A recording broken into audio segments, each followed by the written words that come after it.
हाँ तो बच्चों, आप सभी का स्वागत है एक और वीडियो में फिजिक्स एमसीक्यू में। तो पहला प्रश्न है मेरे प्यारे बच्चों, 1 ओम 24 ओम प्रतिरोध वाले तार को एक समबाहु त्रिभुज के रूप में मोड़ा जाता है, किन्हीं दो शीर्षों के बीच प्रभावी प्रतिरोध है। तो मेरे प्यारे बच्चों, ऑप्शन है 9/2 ओम, 24 ओम, 12 ओम और 16/3 ओम। तो मेरे प्यारे बच्चों, तो यहाँ पर हमारा जो करेक्ट आंसर होगा वो होगा ऑप्शन नंबर डी, 16/3 ओम। और दूसरा प्रश्न कह रहा है, समान पदार्थ के दो घनों की भुजाएं क्रमशः L तथा 2L हैं, इनके प्रतिरोधों का अनुपात होगा 1:1 होगा, 1:2 होगा, 2:1 होगा, 4:1 होगा। तो मेरे प्यारे बच्चों, आंसर होगा 2:1। अगला प्रश्न है, प्रतिरोध की विमा है, प्रतिरोध की विमा है Ml2T-2A-2, M2L3T-2A-2 या Ml2T-3A-2 या Ml3T-3A-3। तो मेरे प्यारे बच्चों, प्रतिरोध की जो विमा होती है वो होती है Ml2T-3A-2। ऑप्शन नंबर सी सही हो जाएगा। अगला प्रश्न पढ़ने ध्यान से, आराम से। दो प्रतिरोध R तथा 2R एक वैद्युत परिपथ में समांतर क्रम में जुड़े हैं। R तथा 2R में उत्पन्न ऊष्मीय ऊर्जा का अनुपात होगा 1:2 होगा, 2:1 होगा, 1:4 होगा या 4:1 होगा। तो मेरे प्यारे बच्चों, आंसर जो होगा हमारा वो होगा 2:1। कितना होगा? 2:1। अगला प्रश्न है, इलेक्ट्रॉनों का कौन सा अभिलक्षण चालक में धारा के प्रवाह को निर्धारित करता है? केवल अपवाह वेग, केवल तापीय वेग, अपवाह वेग तथा तापीय वेग दोनों, ना तो अपवाह और ना तापीय वेग। तो मेरे प्यारे बच्चों, ऑप्शन नंबर सही हो जाएगा हमारा केवल अपवाह वेग। कौन सा? केवल अपवाह वेग। ऑप्शन नंबर ए सही हो जाएगा। अगला प्रश्न मेरे प्यारे बच्चों, 6 वोल्ट विद्युत वाहक बल की 3 सेलों को समांतर क्रम में जोड़ा गया है। संयोजन का विद्युत वाहक बल होगा 3 वोल्ट, 2 वोल्ट, 4 वोल्ट, 6 वोल्ट। ये प्रश्न 2022 में आया हुआ है। तो मेरे प्यारे बच्चों, आंसर हो जाएगा 6 वोल्ट। कितना हो जाएगा? 6 वोल्ट। अगला प्रश्न है, 50 ओम प्रतिरोध वाले धात्विक तार को खींचकर उसकी लंबाई दोगुनी कर देने पर उसका नया प्रतिरोध होगा। अगर लंबाई दोगुनी कर देंगे तो प्रतिरोध क्या होगा? 25 ओम होगा, 50 ओम होगा, 100 ओम होगा या 200 ओम होगा। तो मेरे प्यारे बच्चों, 200 ओम होगा। कितना होगा? 200 ओम। अगला प्रश्न है मेरे प्यारे बच्चों, किसी चालक में 3.2 एम्पीयर की धारा प्रवाहित हो रही है, प्रति सेकंड प्रवाहित इलेक्ट्रॉनों की संख्या होगी। कितनी होगी? 3.2 एम्पीयर की धारा प्रवाहित करने पर। तो यहाँ हमारा आंसर सही हो जाएगा ऑप्शन नंबर ए, 2 × 10⁻19। विशिष्ट प्रतिरोध का मात्रक है ओम मीटर, ओम मीटर इनवर्स, ओम मीटर इनवर्स या ओम इनवर्स मीटर। तो मेरे प्यारे बच्चों, इसका आंसर तो सही जानते हैं। क्या होता है विशिष्ट प्रतिरोध का मात्रक? ओम मीटर। क्या होता है? ओम मीटर। ऑप्शन नंबर ए सही हो जाएगा।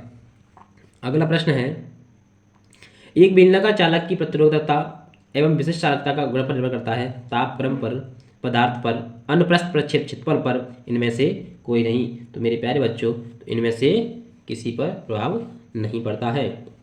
विशिष्ट चालकता का मात्रक है ओम मीटर है, ओम मीटर इनवर्स है, ओम इनवर्स मीटर इनवर्स है। तो मेरे प्यारे बच्चों, आंसर हमारा सही हो जाएगा ऑप्शन नंबर सी। क्या हो जाएगा? Option number C. अगला प्रश्न ध्यान से पढ़ लें मेरे प्यारे बच्चों, किसी तार का वैद्युत प्रतिरोध 500 ओम है, इसकी वैद्युत चालकता होगी। मेरे प्यारे बच्चों, इसका करेक्ट आंसर होगा 0.002 ओम इनवर्स। अगला प्रश्न है, अनुगमन वेग Vd की वैद्युत क्षेत्र E पर निम्नलिखित में से कौन सी निर्भरता में ओम के नियम का पालन होता है? तो मेरे प्यारे बच्चों, Vd समानुपात किसके होता है? E के होता है। किसके होता है? Vd समानुपात E के होता है। अगला प्रश्न है, वैद्युत धारा घनत्व J तथा अपवाह वेग Vd में संबंध है। ये तो लगभग सभी बच्चे जानते होंगे, और नहीं जानते हैं तो आज समझ में आ जाएगा। फॉर्मूला होता है J = NeVd। क्या होता है? J = NeVd। अगला प्रश्न है, किसी चालक तार में धारा प्रवाहित करने पर मुक्त इलेक्ट्रॉनों का अपवाह वेग V है। यदि उस धातु की दोगुनी त्रिज्या के तार में धारा 2I हो, तब इलेक्ट्रॉनों का अपवाह वेग होता है। तो इस कंडीशन में हमारा आंसर हो जाएगा V/4। कितना हो जाएगा? V/4।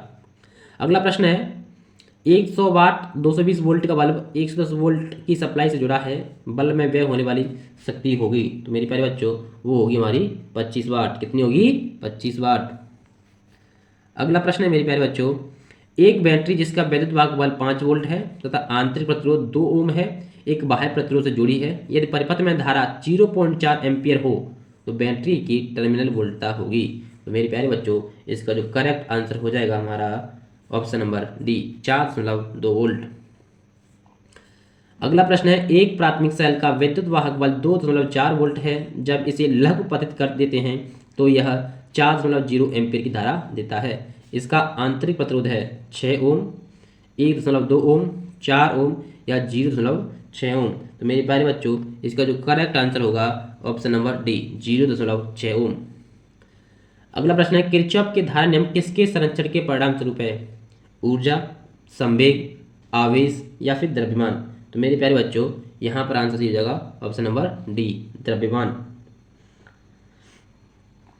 अगला प्रश्न है मेरे प्यारे बच्चों, यदि संतुलित व्हीट स्टोन ब्रिज की प्रत्येक भुजा तथा धारामापी का प्रतिरोध आर हो तब बैटरी को जोड़ने वाले सिरों के बीच कुल प्रतिरोध होता है। तो मेरे प्यारे बच्चों कुल प्रतिरोध कितना होता है? R/2 होता है। अगला प्रश्न है, वैद्युत वाहक बल E का एक सेल प्रतिरोध R के सिरों से जुड़ा है, यदि सेल का टर्मिनल विभवांतर V हो तो सेल का आंतरिक प्रतिरोध है। तो मेरे प्यारे बच्चों ऑप्शन नंबर सही हो जाएगा सी, E-B/RV।